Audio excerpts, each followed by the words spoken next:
Amigos, hablarles de estos cuentos me pone muy feliz porque de verdad estoy seguro que les van a gustar muchísimo. Y esta es la primera parte de una serie de videos que me gustaría continuar porque creo que los cuentos son una cosa muy interesante dentro de la literatura. Así que vamos a comenzar con el video.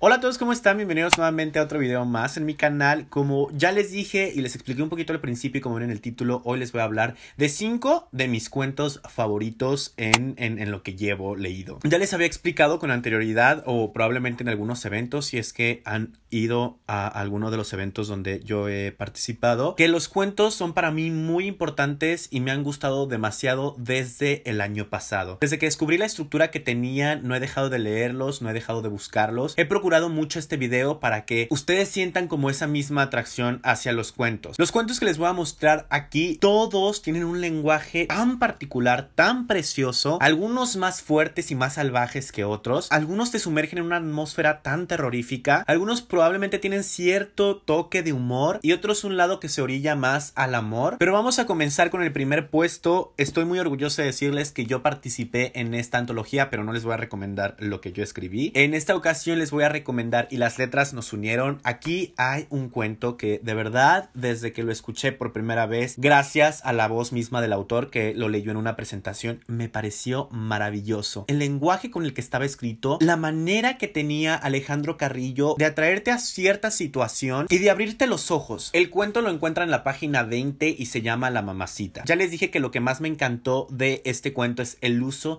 del lenguaje tan coloquial, tan cotidiano y cómo te sientes identificado con este pensamiento del personaje, o sea, con la forma en la que va digiriendo y procesando lo que acaba de ver y cómo lo va expresando. Este cuento nos habla del narrador quien acaba de observar el arrollamiento de una mujer. La mujer es este personaje que le da título al cuento, La Mamacita, que me parece súper preciso y que paso a paso te va contando cómo sucedió este atropellamiento. El párrafo final me parece muy precioso y demuestra una gran humanidad en el personaje que narra la historia. Les dejo en la cámara secreta el link por si quieren ir a comprar este libro. Creo que todavía quedan algunos ejemplares por si están interesados en leer a este autor o cualquiera de los que están en la recopilación. En el siguiente puesto les voy a hablar de un cuento que está en mi libro favorito, del que ya les hablé durante muchos de los videos de este canal, Temporada de Huracanes. Esta es una novela en sí, pero dentro de esta novela hay un cuento. De hecho, toda la parte donde se cuenta esta historia la subrayé porque para mí es como súper importante dentro de la trama de Temporada de Huracanes. Este cuento lo saca Norma, que es el personaje que narra esta parte de la historia, de un libro que se llama Cuentos de hadas para niños de todas las edades, y me parece que el cuento se llama Los dos compadres jorobados.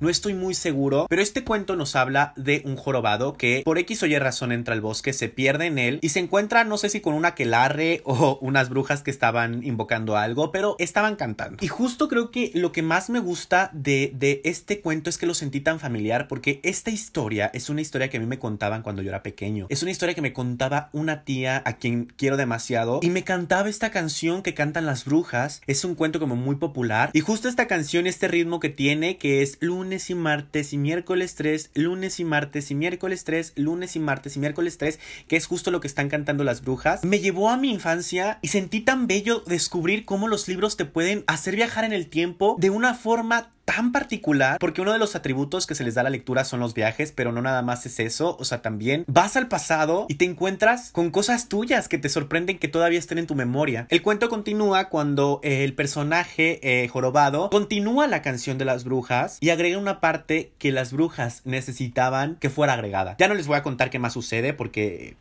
por algo son dos jorobados. Tiene así como un puntito muy delicado de humor, o sea, una cosa así de nada que se puede percibir si pones mucha atención, pero eso sí termina con un giro muy oscuro. Justo esto es algo que caracteriza a los cuentos, que tienen que terminar con un giro completamente inesperado. No sé si Fernanda Melchor reinterpreta el cuento o es tal cual el cuento popular, pero a mí me pareció súper importante que lo metiera en la obra. Creo que la figura de la bruja permanece de distintas maneras a lo largo de la historia, tanto de la construcción que hace la sociedad de la imagen de la bruja como esta figura malvada que realmente persiste y existe desde hace muchísimos años. Obviamente también una de las cosas que me dijo tienes que meter este libro es porque quería que lo leyeran de alguna u otra manera. Si no es porque les llama la atención la novela tal cual, pues ahora léanlo porque les llame la atención el cuento que hay en medio de este precioso, bueno, de este gran libro. El siguiente cuento es uno de los cuentos que me acercó, o sea, que me demostró lo que era la estructura del cuento. Y ya les he hablado un poquito de esta autora, es Samantha Schweblin. Este es una recopilación de varios de sus cuentos, es Pájaros en la boca y otros cuentos. Y justo en esta recopilación hay uno que se llama Perdiendo velocidad, que está en la página 155. Este cuento yo lo leí gracias a Imanol Canellada, que ya les he hablado también de este autor y de alguna de sus obras en alguno de mis videos. Y es un cuento que demuestra muchísimo cómo tiene que estar compuesto una historia. Y además, como saben, las obras literarias siempre vas a percibirlas de distintas maneras, o sea, van a evolucionar. Y justo este cuento creo que si lo lees una vez vas a entender algo y luego después vas a comprender más detalles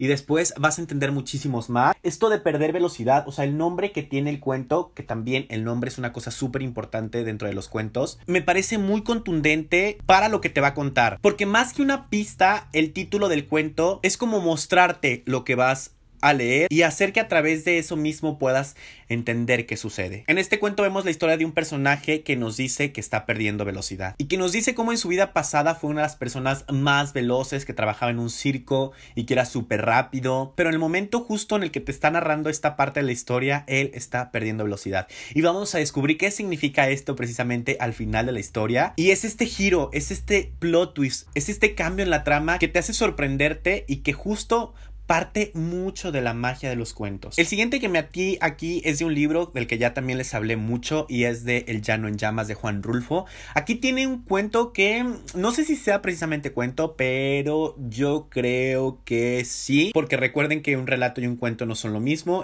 entonces es importante notar las diferencias. Uno de mis textos favoritos dentro de esta obra es Lubina. Lubina es el nombre de un pueblo marginado, de un lugar súper orillado dentro de la sierra de México probablemente, y que nos presenta y forma en nuestra mente un lugar olvidado, un lugar que se está muriendo de hambre, un lugar tan vacío, tan solo, que causa un terror. La atmósfera me parece de las mejores que he leído en mi vida como lector. En este texto vemos cómo un profesor, me parece, llega a un bar justo antes de entrar a Lubina, y aquí le empiezan a explicar cómo Lubina es terrible, cómo por qué no tiene que llegar a ese pueblo, cómo vivir ahí es estar muerto. Y siento que obviamente este fue uno de los ambientes que Juan Rulfo después retoma para Pedro Páramo, y además el pueblo tiene vida por sí misma. O sea, creo que eso es algo que aplaudo muchísimo en las obras, que logran hacer que ciertas cosas tengan vida por sí mismas, no solamente los personajes ni los narradores, sino los pueblos o ciertos objetos. Y aquí Lubina tiene una voz, se siente tan cansada,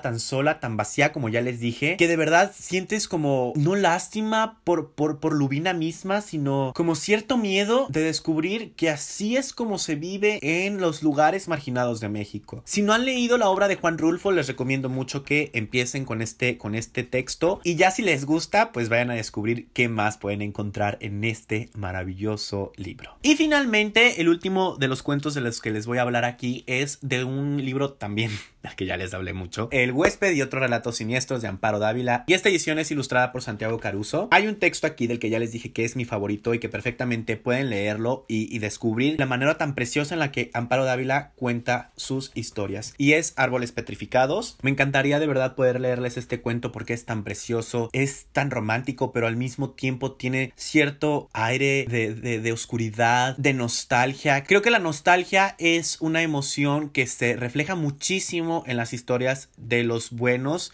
escritores latinoamericanos, y Árboles petrificados justo te provoca muchísimo eso, una nostalgia, un sentimiento tan delicado y tan precioso. Te enamoras mucho de los personajes dentro de esta historia, de la forma en la que te van contando su cercanía y su lejanía. Este es un cuento que nos narra justo eso, como les dije, es una mujer que habla de un amante del que se siente tan lejana y tan cercana y que quiere volver a ver y que probablemente vea o probablemente no, y del que ama tanto y se nota que el amor es recíproco. Entonces me encanta muchísimo, de verdad. Cuando leí este cuento lo compartí porque me movió mucho, fue mi favorito de esta recopilación de cuentos de Amparo Dávila. Entonces, pues porfa, lean cualquiera de estos o lean todos y ya cuéntenme en los comentarios qué les parecen. También no olviden pues dejarme sus cuentos favoritos, porque me gustaría saber con qué otros cuentos me puedo sumergir a este tipo de emociones, este tipo de sentimientos. Tarea importante, déjenme en los comentarios todos sus cuentos favoritos. Espero en algún futuro hacerles la segunda parte de este video, porque hay muchos cuentos de los que me interesa hablarles. Y pues nada, esto fue todo en el video de hoy. Espero les haya gustado. Recuerden que mis redes sociales están en la cámara secreta, y finalmente nuevamente, sigan siendo extraordinarios. Hasta luego.